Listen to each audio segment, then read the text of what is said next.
Bismillahirrahmanirrahim. Assalamualaikum warahmatullahi wabarakatuh. Alhamdulillahirabbil alamin wassalatu wassalamu ala asyrafil mursalin wa ala alihi wasahbihi ajmain. Rabbi shrah li sadri wa yassir li amri wahlul 'uqdatam min lisani yafqahu qawli. Subhanaka la ilma lana illa ma 'allamtana innaka antal alimul hakim. Rabbi zidni ilma. Tuan-tuan dan puan-puan yang dirahmati Allah Subhanahu wa taala, insya-Allah saya akan terus dengan tazkirah pada hari ini. Yang beri nama kalimah Allah untuk sampel menurut Al-Quran, Al-Hadis dan sejarah agama-agama besar dunia. Seperti mana yang terdahulu, saya ada cerita tentang panadisma agama, lepas tu juga sejarah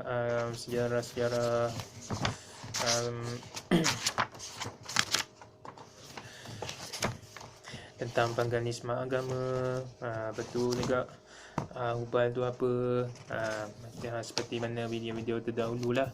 Okey, sekarang ni kita akan teruskan tazkirah pada hari ini. Okey, terdapat kisah lain yang menunjukkan interaksi di antara Nabi Muhammad SAW dengan penganut Kristian Arab yang sekaligus menunjukkan bahawa wujudnya persamaan kedua-dua agama ini dalam memandang Allah Subhanahu Wa Taala.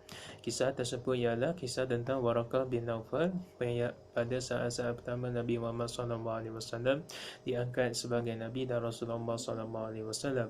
Kisah tersebut dijelaskan dalam hadis berikut. Haddatsana Abdullah bin Yusuf haddatsana Laisu qala haddatsani Uqailun abni Shihabin sami'tu Urwata qala qalat Aisyatu radhiyallahu anha faraja'a an-nabiy sallallahu alaihi wasallam ila Khadijata yarjufu fuaduhu fantalaqat bihi ila Waraqata bin Naufal wa kana julan tanassara yaqra'ul injila bil arabiyyati wa qala Waraqatu maza tara fa akhbarahu faqala Waraqatu hazan namusul ladzi anzalallahu ala Musa wa in adrakani yaumuka ansurka nasra mu'azzaran namusu sahiba sirril ladzi yutalli'uhu bima yasturuhu an ghairihi. Telah bercerita kepada yang bermaksud telah bercerita kepada kami Abdullah bin Yusuf telah bercerita kepada kami Al-Laits berkata telah bercerita kepadaku Uqail daripada Ibnu Shihab aku mendengar Urwah berkata Aisyah radhiyallahu anhu berkata maka Nabi SAW kembali kepada Khadijah dalam keadaan jiwa yang bergoncang. Maka Khadijah membawa baginda menemui Waraqah bin Naufal, seorang yang beragama Nasrani dan membaca kitab Injil dalam bahasa Arab. Kemudian Waraqah berkata, apa yang kamu lihat? Lalu baginda menceritakannya. Waraqah berkata, ini ialah An-Namus yang telah Allah turunkan kepada Musa AS, dan seandainya aku hidup sehingga masa kamu, aku pasti akan menolongmu dengan pertolongan yang gigih. Dan istilah namus ialah penyimpanan rahsia yang mengungkapkan apa yang disembunyikannya daripada orang lain. Maksudnya ialah malaikat Jibril AS. Hadis riwayat Bukhari nombor hadis 3141. Okey, daripada hadis ni apabila Nabi Muhammad menerima wahyu pertama daripada Allah Subhanahu Wa Taala di Gua Hira, iaitu surah Al-Alaq ayat 1 hingga 5. Auzubillahi minasyaitonir rajim. Iqra bismi rabbikal ladzi khalaq, khalaqal insana min 'alaq. Iqra ma rabbukal akram, allazi 'allama bil qalam, 'allamal insana ma lam ya'lam. Daripada surah Al-Alaq ayat 1 hingga 5, maka wahyu utama telah diturunkan daripada Allah SWT melalui malaikat Jibril kepada Nabi Muhammad SAW. Apabila mendapat wahyu pertama itu, Nabi Muhammad pun kembali seperti mana disebut dalam hadis yang saya bacakan tadi. Okey. Toshihiko Izuzu berpendapat bahawa perkataan dan namus yang disebut dalam hadis tersebut jelas bukan berasal daripada Al-Quran maupun Taurat, namus berasal daripada perkataan Yunani iaitu nomos yang bermaksud hukum. Hal tersebut mempunyai maksud yang sama dengan perkataan Taurat dalam bahasa Ibrani. Warakah ialah seorang yang memiliki pengetahuan tentang agama Kristian dan pemahaman yang baik mengenai Alkitab dalam bahasa Ibrani. Ketika dirinya mendengar apa yang telah terjadi kepada Nabi Muhammad SAW, Nabi Muhammad SAW menerima wahyu pertama dan mentafsirkan pengalaman ahli Nabi Muhammad SAW tersebut sebagai sesuatu yang autentik milik tradisi monoteisme Yahudi Kristian. Tafsirannya itu berjaya memberi ketenangan dan kepercayaan di dalam benak Nabi Muhammad SAW. Waraqah bin Nawfal ni dia orang kata seorang yang beragama Kristian tetapi pemahaman yang baik mengenai Alkitab dalam bahasa Ibrani. Jadi Waraqah ni dia orang kata dia orang Kristian tapi dia orang kata suka baca kitab. Okay. Apabila didengar tentang Nabi Muhammad SAW, sekarang tetapi kita Kristian itu telah memberitahukan tentang Nabi akhir zaman yang muncul iaitu Nabi Muhammad SAW. Jadi Barakah ni memberitahu kepada Nabi apa yang disebut di dalam kitab Taurat dan juga kita orang kata zaman sekarang ni perjanjian lama dan perjanjian baru. Dan sekarang ni apa yang pengalaman aneh Nabi Muhammad SAW telah lalui, tafsiran itu memberikan ketenangan dan kepercayaan di dalam benak Nabi Muhammad SAW. Okey, kisah penyaksian terhadap Nabi Muhammad SAW juga jelas kelihatan dalam kisah Raja Najasyi Asyamah, penguasa Habsyah yang menerima dua utusan. Utusan pertama ialah utusan kaum pagan Arab Quraisy di bawah pembinaan Amr bin Ash yang meminta Najasyi menghalau sekelompok Muslim yang meminta perlindungan kepadanya. Utusan kedua ialah utusan Muslim yang diwakili oleh Ja'far bin Abu Talib yang menyampaikan surat daripada Nabi Muhammad SAW yang mengandungi dakwah untuk menganut agama Islam.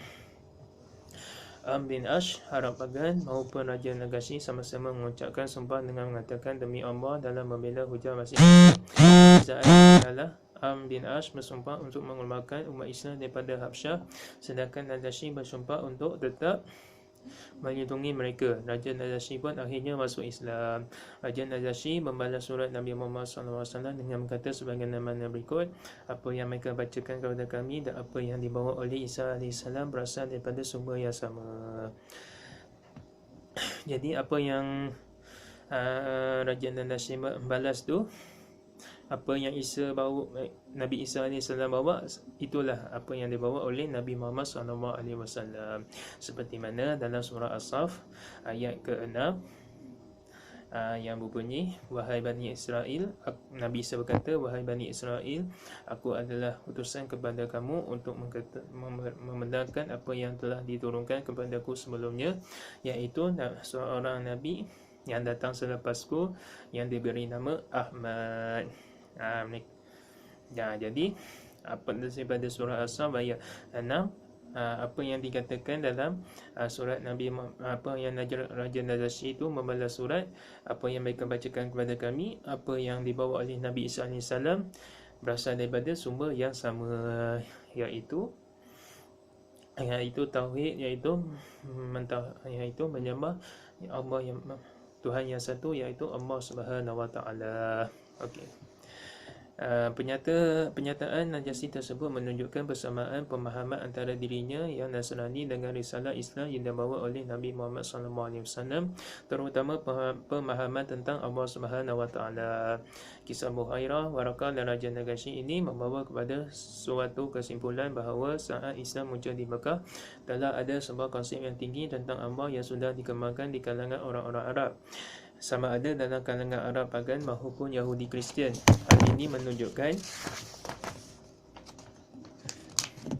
Wujudnya persamaan konsep Allah yang masih lurus hanif yang dipahami oleh ketiga-tiga manusia tersebut. Walaupun mereka beragama Nasrani, mereka membenarkan kenabian Nabi Muhammad SAW. Okey, jadi kisah tiga orang iaitu Buhairah, Waraqah dan Raja Nakashi.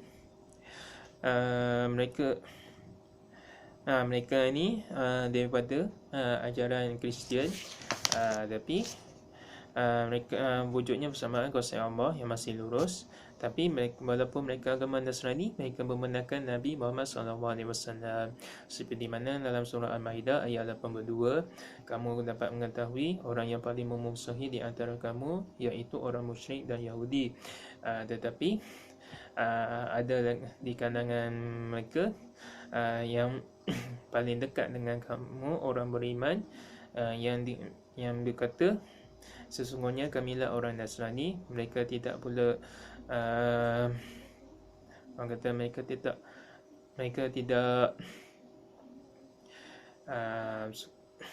boleh kata apa,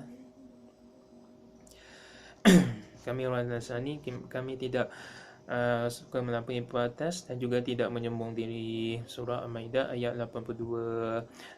Jadi apa yang saya sebutkan dekat sini, sesekali Buhairah, Waraqah dan Raja Nakashi ini mereka orang Kristian, tapi mereka dekat dengan orang beriman kerana apa yang Nabi Isa sampaikan pada mereka dulu sama apa yang disampaikan oleh Nabi Muhammad SAW. Okey, namun kisah Waraqah, Buhairah dan Nasyashi itu masih menimbulkan suatu persoalan. Jika ketiga-tiganya beragama Kristian dan membenarkan kenabian Muhammad SAW, apakah agama ini tidak diikuti oleh majoriti umat Nasrani pada saat itu? Mungkinkah ada yang membezakan di antara pemahaman penganut agama Kristian dan Yahudi tentang Allah sehingga mereka tidak serta-merta beramai-ramai membenarkan kenabian Nabi Muhammad SAW? Bahkan umat Yahudi disebut-sebut akan membahayakan Muhammad sekiranya mereka mengetahui adanya Nabi terakhir dalam kalangan mereka. Okey, kalau tengok pada sini, mengapakah agama ini tidak diikuti oleh majoriti umat Nasrani pada saat itu? Sebabnya umat Nasrani ini dipercaya sampai Nabi Isa AS, tetapi mereka tidak mempercayai Nabi Muhammad SAW sebagai Nabi akhir zaman.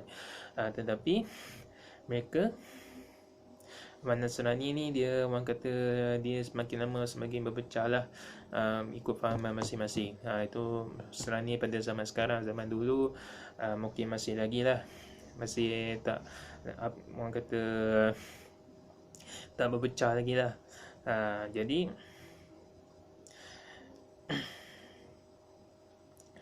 mungkinkah ada yang membezakan antara pemahaman penganut agama-agama Kristian dan Yahudi tentang Allah? Ya, memang orang kata Yahudi dan Kristian ni dia ada beza sikit lah. Macam surah Al-Baqarah,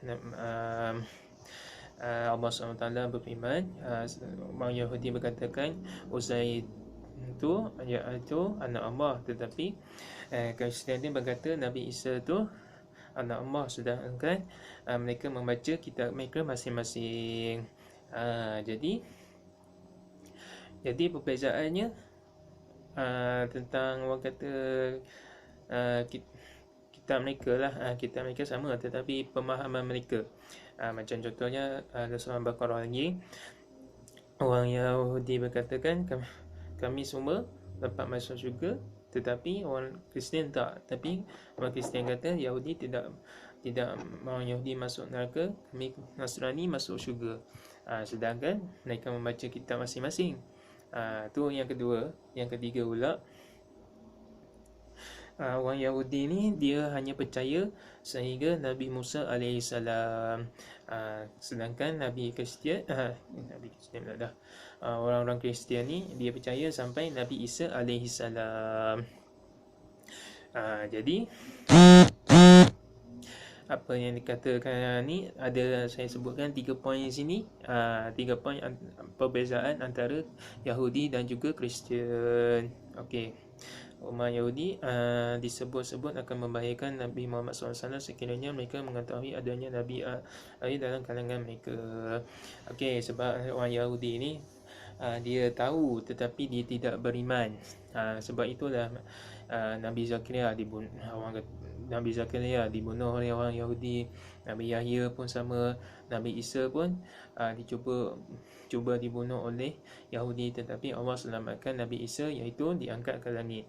Seperti mana dalam surah Nisa ayat 158 hingga 157 hingga 158. Wala taqrabu wala salabuhu, mereka tidak membunuh ataupun menyalibnya, tetapi dia mengada-adakan sahaja. Macam ibarat macam wayang lah. Jadi pada ayat 158 Allah mengambil Nabi Isa ke langit. Dia akan diturunkan pada hari akhir zaman. Jadi Nabi Isa dia akan turun kembali, dan dia akan membantas kejahatan dan menyebarkan keadilan sehingga bersama Imam Mahdi lah. Jadi setakat itu saja tazkirah pada hari ini. Jadi insyaAllah minggu depan kita akan sambung dengan konsep Allah bagi kaum yang hanif. Okey. Jadi setakat itu saja tazkirah pada hari ini sekalian. Walillahi taufiq wa hidayah. Assalamualaikum warahmatullahi wabarakatuh.